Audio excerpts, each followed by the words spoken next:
Hey, this is Jack, and this video is called 5 Surefire Signs That He Wants a Relationship.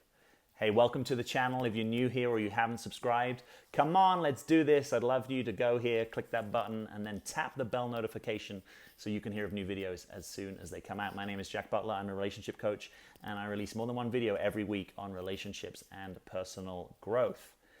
So let's talk about 5 surefire signs that he wants a relationship. I know this is a common question that women are asking is like, okay, I have this kind of connection with a guy, or he's cute, or we've gone on some dates, but I really want to know, does he want a relationship with me? So the first surefire sign that a guy wants a relationship is actually that he shows up for you in relating for a minimum effective dose of time.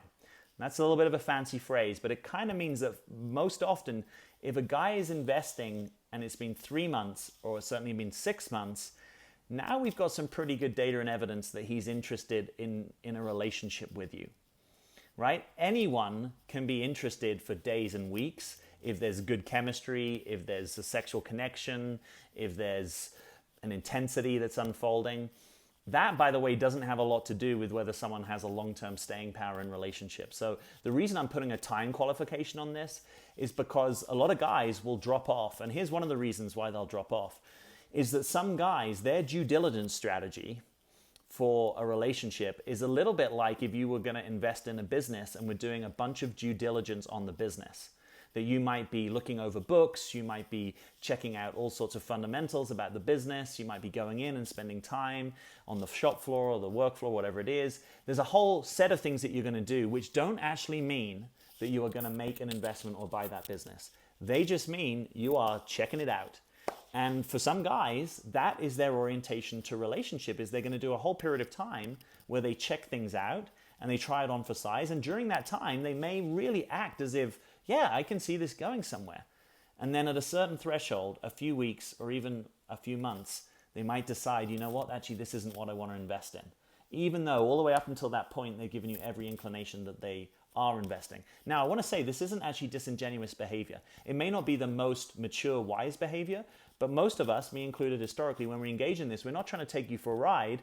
It's just that's our way of knowing, right? It's a bit like being on probation on a job where you're like, well, I want to try it out and I want to really get stuck in, and then I might know whether it's for me, you know, or you probably subscribe to lots of things where there's a free 30-day trial and you go and try it on for size.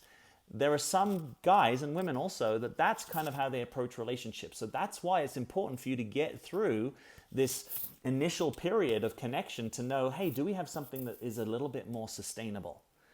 You know, sometimes there can be unconscious attraction running, which means I'm attracted to you in part because you've got an archetype or you've got a pattern that matches something in my early childhood, maybe mom or dad. And that's why there's such a kind of zing of attraction here. And that doesn't necessarily have much to do with, can we build a long-term relationship? Are we really compatible over the longer term? So this also works in your favor as well, that you get to try something on for a bit to see what is really here, beyond the intensity, beyond the fantasy, beyond the infatuation, beyond the falling in love, beyond all of that, what is actually here, and would you be a good person for me? So if a guy's showing up after 3 or 6 months, chances are he might have got through that threshold. Now, you could clarify that with him and actually invite the conversation. Where is it that we stand, or what is your orientation towards me, or what is your intention for this relationship? And I wouldn't just do that at the beginning of the relationship. I would have that as something that you check in on over the months as it unfolds, because it might be an updated reality for him and for you also. All right, the second thing that you can do to work out, does this guy want a relationship with you, is to notice if he creates a space for you in his life. Does he include you in his life, ideally across multiple domains of his life? Does he create a space so that you can somehow join in his work life, right? Where maybe you could go to an event with him, or maybe he can share some stuff about his work with you, or maybe you meet some of his work colleagues. Is there a space for you? Is there a space for you to stay with him, right? Does he have a space literally physically that you can visit, that he can make you welcome, that you can kind of explore relationship together? Is there a space for you to be invited into his family life? Does he introduce you to his family? Does he introduce you to his friends? Now, another way of saying this is a potential red flag could be the one-dimensional relationship, right? Where let's say you have a dominant thing that you do. Maybe you're both into golf, and so you kind of do golfing buddy things, but you don't really do much beyond that. Or maybe you're cinema buffs and you go to the movies, but that's kind of the extent of it. You've never really met anyone that's significant in his life. You know, maybe you do Netflix and chill and you're very comfortable being in each other's home environments, but there's never really a move to create something with other friends or for you to know stuff about the rest of his life, particularly if you only see him on the weekends. Creating a space for you means that you're probably going to be connecting at least 2 or 3 times meaningfully in person or real time. And if that's not happening, you might get curious. That could be a little bit of a red flag. And maybe he's at a really busy time in his life, but I'll tell you this, even men that are busy, they'll find time normally to connect with you, even if it's just a quick call or a spontaneous date or something that we've got to put on the calendar for a little bit out. You'll get the sense that there's an initiation, that there's a desire to want to spend time with you. And if that isn't present, I'm going to encourage you to be sober and maybe notice that this guy actually isn't really putting in the effort that would suggest to us that he is ready for a relationship with you. Now, the third sign that he might want a relationship with you is that he initiates the exclusivity conversation. What this means is that he's the one that brings to the table, hey, I would like you to be my girlfriend, or I've been thinking about wanting you to be my girlfriend. How is that?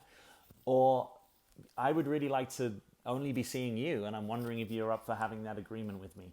And there's many flavors of how that conversation can sound, but that there's some concern from his side that he might actually want to do that with you. If you've been connecting with a guy for months and he's not doing that, again, that could be a little bit of a red flag, because you may not really have clarity, like, does he only see me or does he actually see a whole bunch of people?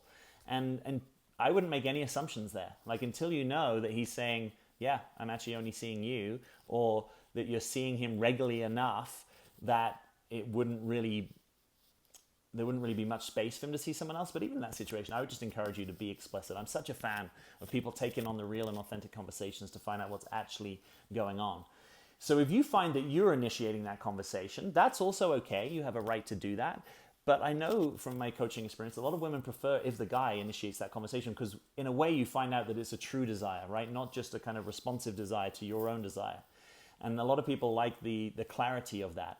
You also might want to be aware, if you are prone to a more anxious style of attachment, or you want to get close to people quickly, and that you feel safe in doing that because there is a container of monogamy, but that's a conversation that you're initiating, you might just want to be a little bit careful of that.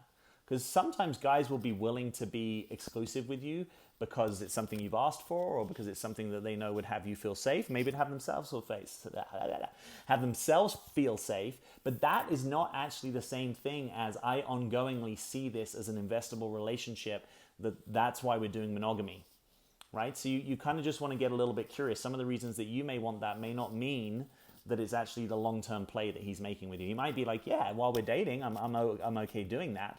But that doesn't necessarily mean I see you as my person that I'm investing long-term in a relationship. Okay, the fourth thing that you might want to pay attention to that would let you know that he might be ready for a relationship, or that he wants a relationship with you, is that he doesn't disappear. And this is really simple. Disappearing means going for a significant period of time. Now, we could debate what that is, but let's just say for this purpose, I would say that anything that is 1 to 2 days or more, that he goes for that period of time and that he doesn't communicate with you. Now, if he has a schedule where there's a good reason why he wouldn't be able to communicate with you, because he's, flying internationally or working offshore or doing a hackathon or whatever it is, that's cool. We would just ideally have an expectation that he might care enough to let you know that you're not going to hear from him for 2 or 3 days because he's engaged in this particular thing, right? And even when guys are engaged in things, if they're excited about relationship, they may still be able to sneak you a text at lunchtime, or a quick text or call before bedtime or in the morning or whatever. So you want to distinguish here. You might have the experience he's disappearing based upon the fact that you are an extremely responsive communicator. And again, if you are more on the anxious side, you are probably quick to get back to people. Now, that's not the standard that we need everyone to have. So you might have to look at that. But we are talking about how regularly is he in connection with you? And what we're looking to avoid is this kind of hot and cold situation where you guys connect intensely, and then it's kind of radio silence for several days. Then he wants to get back together on the weekend. Then it's kind of radio silence. that, in my experience, is not the pattern of a guy who's like, wow, I really am into this woman and I want to kind of secure a relationship with her and I really want to show up for that. So, there's a little bit of gray in this territory, but we're talking about consistency, right? That's the opposite of disappearing, is that there's some consistency in communication, in contact, and in action to spend time with you. And if that really isn't present, or it was like, wow, we connected a lot, and now we're only connecting once a week, or now he only calls me, late at night when he's feeling sexual or whatever it is, that should be a little bit of a red flag to you. Most relationships that stabilize as long-term connections, they don't have that trajectory. They don't have we're connecting more, and then, we've dropped off, and I don't really know where he's at, and actually I haven't heard from him for 5 days.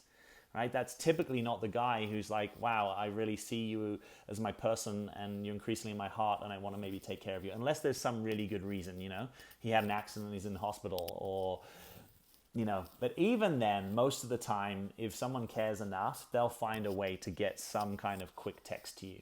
So if you are on the trajectory of a downward cycle of connection, I would really get curious about whether you're starting to date the past and the hot and heavy and intensity maybe that was off the bat, but actually it's plateaued and it's not really available, and you might have to call it and say, hey, if you're not available to connect more than this, I actually want more. And you don't want to try and persuade a guy of that. You don't want to try and make him wrong. You don't want to say, oh, well, you said we were going to connect 5 times a week and we've only been connecting 1 time a week. Just kind of cut the blame if you can, and get to the reality of what is really going on, and then you have your choice, right? You can consciously have your choice to disengage or downshift a connection based upon the fact that it's not really going anywhere fast, or not really going anywhere at all. So that's the thing that you can pay attention to. And then finally, in at number 5, the 5th thing that you might pay attention to know if he wants, a relationship with you, is that he's not afraid of creating mutual obligations with you. One way of thinking about a relationship as it deepens is that we increase the amount of mutual obligations. That might include things like, hey, sometimes I pick you up and take you somewhere, or we might have some joint things in common. We might be sharing our Netflix account, or we might be sharing some resources in some ways, or we might be creating some mutual financial obligations. Maybe we have a joint gym membership. That he's not afraid of going down that path. Said differently, if a guy really doesn't see any future with you, he's not going to want to create too many of those mutual obligations. There are a few guys who might be a bit confusing, where they think they're more available than they are, and they're a bit kind of happy on the uptake, and they may create some mutual obligations, and it doesn't really mean anything in their world. So I would say you always want to check it out. If someone's introducing you to their family, just casually, if you can, just check out, well, what does that mean to you? Does that mean anything that you're introducing me to your family? And it may mean everything, and it may mean nothing, and you just have to be prepared for what's actually real and to hear someone out. But if you are sick and going into hospital, and the guy has no interest at all in supporting you, or helping you get there, or making a visit with you, or helping you take care of your pet, or something like that, that might be a question mark, particularly if you've been relating with him for a while. I'm not just talking about a couple of dates, but if you guys have an ongoing connection where you see each other somewhat regularly, or you've been on a whole bunch of dates, and that sort of thing isn't starting to kind of show up, or you sense that he's always kind of taking a step back, it might be something for you to pay attention to, because it might be a sign that he's not into it, or it might be something that you just actually want to check out and kind of get his world around it. Generally, when a guy is into things, and I'm talking in gross orienting generalization, he wants to further those things, right? He wants to put plans on the calendar. He wants to start thinking about, well, Thanksgiving's coming up. Maybe we want to spend that together. Maybe we want to sync something in our schedule so that we can actually spend more time together. Maybe at some point we might even share our calendars so we know what's going on in each other's realities. All these things can be good signs that we're actually starting to deepen together and that he wants a relationship with you. So they are my 5 things. If you haven't, I want to make an invitation to you to take my free webinar. It's some of the 90 minutes of best investment of time. People tell me we've been getting rave reviews. It's with my teaching partner, Clayton Olson, and you can join us. You just need to click the link below this video and find a time that works for you in your time zone. It's called the 3 Keys to Being Relationship Ready. How to let Mr. Right love the real you. And, it's deep stuff. If you're just into tips and tricks and tactics, this probably isn't for you, honestly. But if you really want to take a look at, I've been getting certain results in relationship, and maybe there's something in me that needs to relax. Maybe there's something I keep unconsciously recreating from my past. This is the webinar for you. So just go ahead, click the link below this video. Find a time that works for you in your time zone. As always, questions and comments below this video. I love how much you contribute as a community to questions and comments and the intelligence of the questions and comments. I super appreciate them. And as always, I'm Jack. Thanks for being here.